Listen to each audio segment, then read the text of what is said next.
बिस्मिल्लाहिर्रहमानिर्रहीम।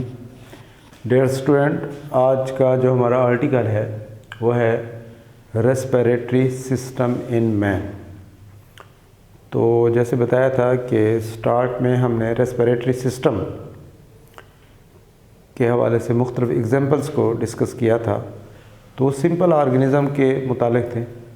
अब जो आर्टिकल चलेंगे वो कंप्लीट ह्यूमन को डिस्कस करेंगे, यानी रिमेनिंग जो हमारे टॉपिक्स हैं वो ह्यूमन के मुतालिक होंगे। तो आज हम ह्यूमन का रेस्पिरेटरी सिस्टम का पहला पार्ट डिस्कस करेंगे। तो इंसान का रेस्पिरेटरी सिस्टम दो हिस्सों पर मुश्तमिल है, एक तो एयर पैसेज और दूसरा लंग्स। तो एयर पैसेज से मुराद ये है कि वो रास्ता जिससे हवा हमारे लंग्स तक पहुंचते हैं। लंग्स हमारी हवा की समझो लास्ट मंजिल है, लास्ट टारगेट है, डेस्टिनेशन है। तो एयर पैसेज कौन कौन से होते हैं? तो एयर पैसेज नॉस्ट्रिल से स्टार्ट होते हैं और एल्वुलाई तक इसका एंड होता है। तो नॉस्ट्रिल पहला पार्ट है, उसके बाद नेज़ल कैविटी, उसके बाद फेरिंक्स, फिर लेरिंक्स, फिर ट्रैकिया, फिर ब्रोंकाई, ब्रोंक्यूल्स, एल्वुलर डक्ट्स और एल्वुलाई। तो जब हम बात करते हैं कि जी अपना ब्रोंकाई, ब्रोंक्यूल्स और एल्वुलर डक्ट्स और एल्वुलाई की, तो शायद स्टूडेंट समझते हैं कि इसमें हमने लंग्स को दूसरे जो पार्ट है उसको हमने डिस्कस नहीं किया। ये बेसिकली जो है ना, ये सारा लंग्स का पार्ट है। तो नॉस्ट्रिल, नेज़ल कैविटी, नॉस्ट्रिल हमारे नाक के दो ओपनिंग हैं, नेज़ल कैविटी जिसमें हमारे नॉस्ट्रिल ओपन होते हैं, और फिर फेरिंक्स, फेरिंक्स कहते हैं हलक को, और लेरिंक्स ट्रैकिया का ऊपर वाला हिस्सा है, और उसके बाद ट्रैकिया स्टार्ट होता है। ट्रैकिया फिर डिवाइड होता है दो ब्रांचेस में। ट्रैकिया हमारे चेस्ट कैविटी में मौजूद होता है, ये दो शाखों में तकसीम होता है। फिर इनसे मज़ीद ब्रांचेस होती हैं जिनको हम ब्रोंक्यूल्स कहते हैं, फिर एल्वुलर डक्ट्स और एल्वुलाई। ये जो पार्ट है ब्रोंकाई से लेकर एल्वुलाई तक, ये सारा मिलकर समझ लें कि ये हमारे लंग्स का पार्ट बनते हैं। तो हम इनको वन बाय वन डिटेल से डिस्कस करते हैं। तो सबसे पहले पहला पार्ट नेज़ल कैविटी। अब जो नेज़ल कैविटी है, ये जो हमारे नॉस्ट्रल्स हैं, ये जिस कैविटी में खुलते हैं उसको हम नेज़ल कैविटी कहते हैं। अब जो नेज़ल कैविटी होती है, ये अंदर की तरफ इसमें जो है ना म्यूकस की एक लेयर होती है। इसकी अंदर वाली सतह को हम कहते हैं कि ये म्यूकस की लेयर इसमें पाई जाती है और ये म्यूकस पैदा करती है। इसके अलावा इसके जो सेल्स होते हैं, एक तो म्यूकस पैदा करते हैं, दूसरे वो सिलिएटेड सेल्स होते हैं। तो यही आप बताएंगे कि nasal cavity is lined by mucus membrane. ये जो नॉस्ट्रिल हमारे जिस समझ लो कमरे में खुलते हैं, जिस गैप में खुलते हैं, उसको नेज़ल कैविटी कहते हैं। तो nasal cavity is lined bye, nasal cavity की जो अंदरूनी दीवार होती है वो म्यूकस मेम्ब्रेन है, उससे थोड़ा थोड़ा म्यूकस खारिज होता रहता है। म्यूकस की एक तह समझ लें कि मुस्तकिल तौर पर हमारी नेज़ल कैविटी के ऊपर मौजूद रहती है। और इसके जो सेल्स होते हैं वो सिलिएटेड एपिथेलियम के बने, एपिथेलियम दीवार को कहते हैं, तो इसके सेल्स सिलिएटेड होते हैं। तो इनका भी एक बाकायदा फंक्शन है, वो हम बताते हैं आपको कि इनका क्या फंक्शन होता है। इनका फंक्शन ये होता है कि ये जो म्यूकस है, म्यूकस का मकसद होता है कि हवा जो दाखिल हो ना, उसका टेम्परेचर जो होता है वो मुख्तलिफ इन्वायरमेंट से ज़ाहिर हम हवा ले रहे होते हैं, तो उसका टेम्परेचर हमारे बॉडी के टेम्परेचर के मुताबिक नहीं होता।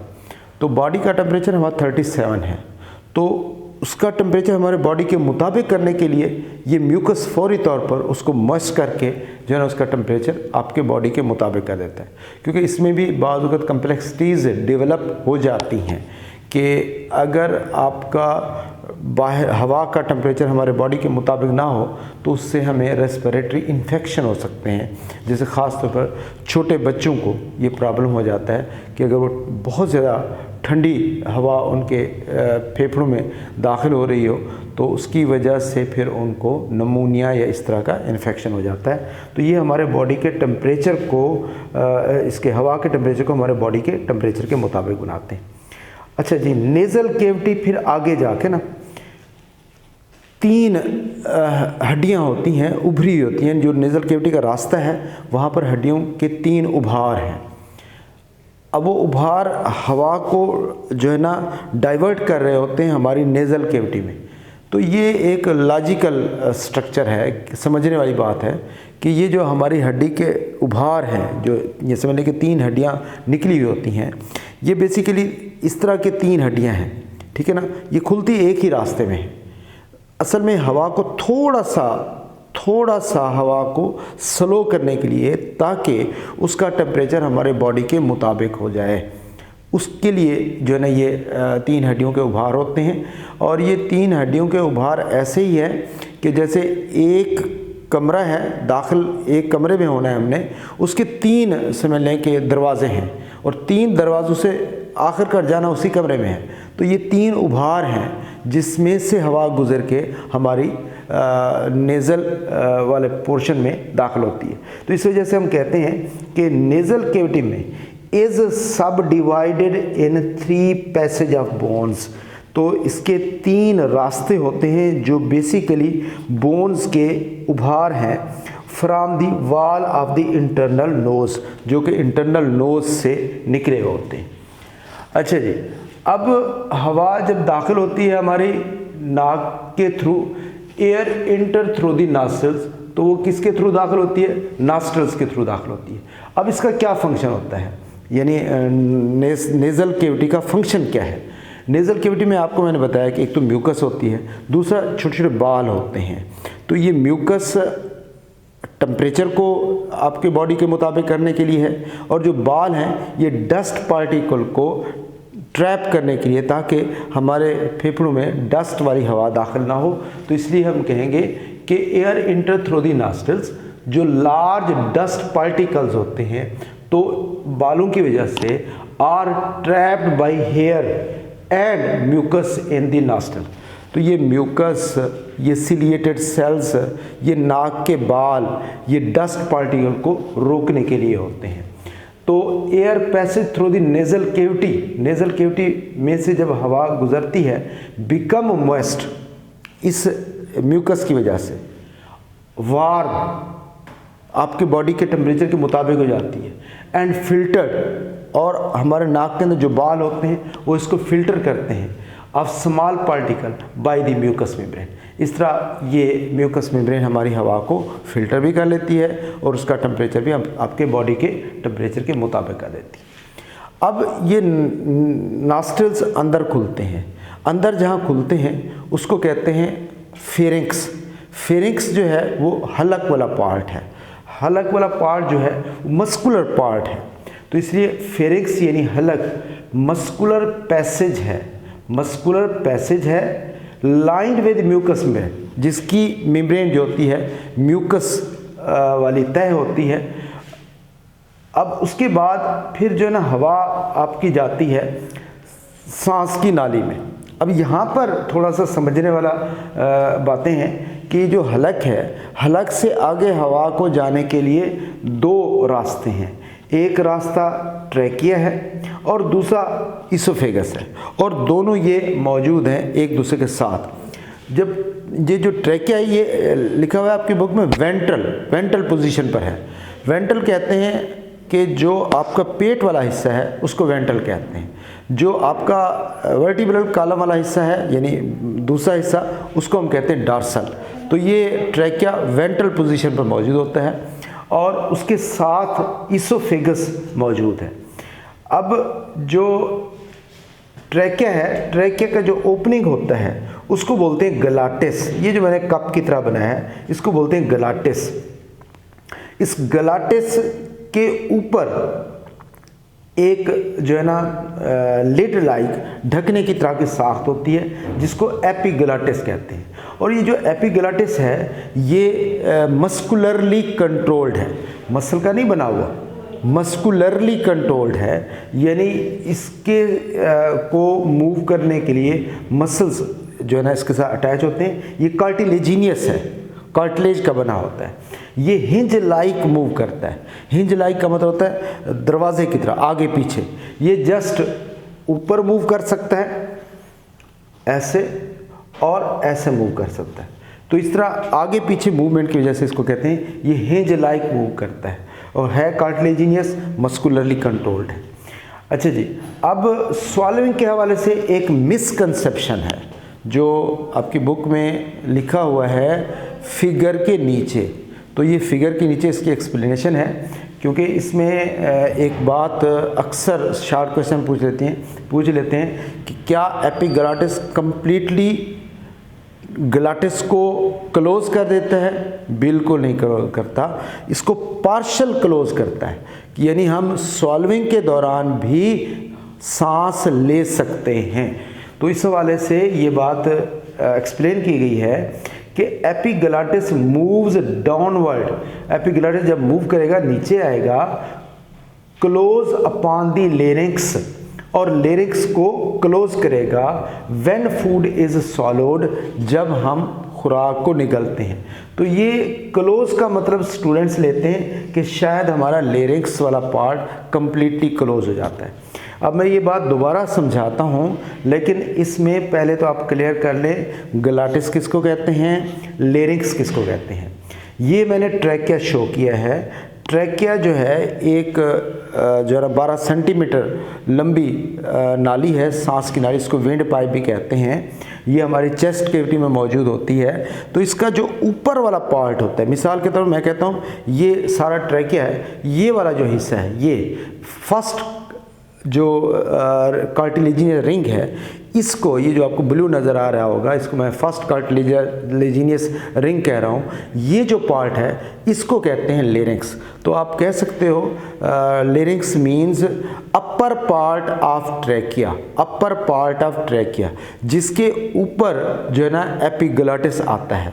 और ग्लॉटिस क्या होता है? ग्लॉटिस ये ओपनिंग है, ये जो ट्रैकिया का ओपनिंग है, ये तो लेरिंक्स हो गया ना, ये जो ओपनिंग कराएगा इसको ग्लॉटिस कहते हैं। और उसके ऊपर इस ढकने की तरह का जो कार्टिलेजिनियस लिड है ये ऊपर आएगा, इसको हम कहते हैं एपिग्लॉटिस।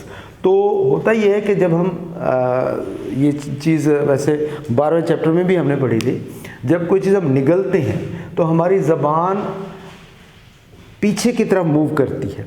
जो ही ये पीछे की तरफ ज़बान मूव करेगी तो इसकी वजह से ये जो एपिग्लॉटिस है ये लेस हॉरिजेंटल हो जाता है, यानी इसकी पोजीशन ऐसे समझ लें कि ऐसे हो जाती है, ऐसे, इसकी पोजीशन ऐसे हो जाती है। ऐसे जब होगी तो इस दौरान ये जो हमारा ट्रैकिया वाला पार्ट है ये थोड़ा सा लेरिंक्स वाली साइड से ऊपर की तरफ उठता है। इस अंदाज से उठता है कि ये लेरिंक्स बिल्कुल इसके नीचे समझ लें छुप जाती है, और नतीजा ये निकलता है कि ये पार्शल इस ओपनिंग को क्लोज कर देता है, और इस तरह जो निगलने का अमल होता है उसमें जो हमारी फूड होती है, फूड वो ऐसे डाइवर्ट होकर, यानी ये तो पार्शली क्लोज हो गया, फूड जो है ना डाइवर्ट होकर फिर इसोफेगस में आती है। तो इसी वजह से इस कंसेप्ट को क्लियर करेंगे आप। एपिग्लॉटिस मूव्स डाउनवर्ड, यानी स्वॉलोइंग के दौरान जब हम खुराक निगलते हैं, एपिग्लॉटिस ये नीचे मूव करेगा। Close upon the larynx when food is swallowed, not quite true. ये बात जो लिखी हुई है, जो समझी जाती है कि शायद एपिग्लॉटिस लेरिंक्स के ऊपर आके उसको क्लोज कर देते हैं, ये सही बात नहीं है। क्लोजर इज नेवर कंप्लीटेड, कभी भी कंप्लीट क्लोजर नहीं होती। जस्ट ऐसे होता है कि ज़बान पीछे की तरफ मूव करती है, ये हमारा ट्रैकिया वाला हिस्सा ऊपर की तरफ मूव करता है, और ये एपिग्लॉटिस लेस हॉरिजेंटल हो जाता है, तो पार्शली क्लोज होता है। मैं बार बार कह रहा हूँ पार्शली क्लोज होता है। तो पार्शल क्लोज होने की वजह से जो है ना खुराक को भी एक रास्ता मिल जाता है और इस दौरान सांस के जाने का भी रास्ता मेंटेन रहता है। अच्छा जी, कोलेयर कितनी हद तक होती है? Is determined by backward movement of tongue. इसका ताल्लुक जो होता है आपकी टंग की बैकवर्ड मूवमेंट से है, जो ही जबान पीछे आएगी। Forcing the epiglottis into the horizontal position, जिसकी बुनियाद पर ये जो जबान पीछे आएगी और ट्रैकिया ऊपर उठेगा तो एपिग्लॉटिस को ये हॉरिजॉन्टल पोजीशन या लेस हॉरिजॉन्टल पोजीशन पे ले आएगा। Partly upward movement of larynx, इस दौरान लेरिंक्स थोड़ा सा ऊपर की तरफ उठेगी। Which being sit upon under the epiglottis, और इस तरह मूवमेंट होगी कि ये जो है ना ट्रैकिया यानी लेरिंक्स वाला पार्ट एपिग्लॉटिस के पीछे छुप जाएगा और ऐसी सूरत में खुराक जो होती है वो फिर ज़ाहिरी बात है उसके लिए एक रास्ता क्लियर हो जाता है, वो फिर इसोफेगस में चली जाती है। Food does not pass through, नहीं गुजरेगी किसमें से, सांस की नाली में नहीं जा सकेगी, थ्रू पार्टली क्लोज ग्लॉटिस, जो कि अगर ऐसा हो जाए ऑब्स्ट्रक्ट ब्रीदिंग के लिए रुकावट का बायस बन सकती है। Because epiglottis divert food mass to one side, इस वजह से एपिग्लॉटिस की इस मूवमेंट की वजह से खुराक को एक साइड पर डाइवर्ट कर दिया जाता है। तो ये हमारा टॉपिक है। इसमें से जो सबसे अहम शॉर्ट क्वेश्चन आ सकते हैं, एक तो ये शॉर्ट क्वेश्चन आपने याद रखना है कि during swallowing epiglottis completely close the larynx is true or not, इसको एक्सप्लेन करना है। दूसरा एयर पैसेज वे को भी आपने तरतीब से बताना है। तीसरा इसमें से जो एयर पैसेज वे में से शॉर्ट क्वेश्चन आते हैं, लेरिंक्स अपना ग्लॉटिस इस हवाले से और एपिग्लॉटिस के हवाले से भी पूछ लेते हैं, तो इसको आपने अच्छे तरीके से देखना है।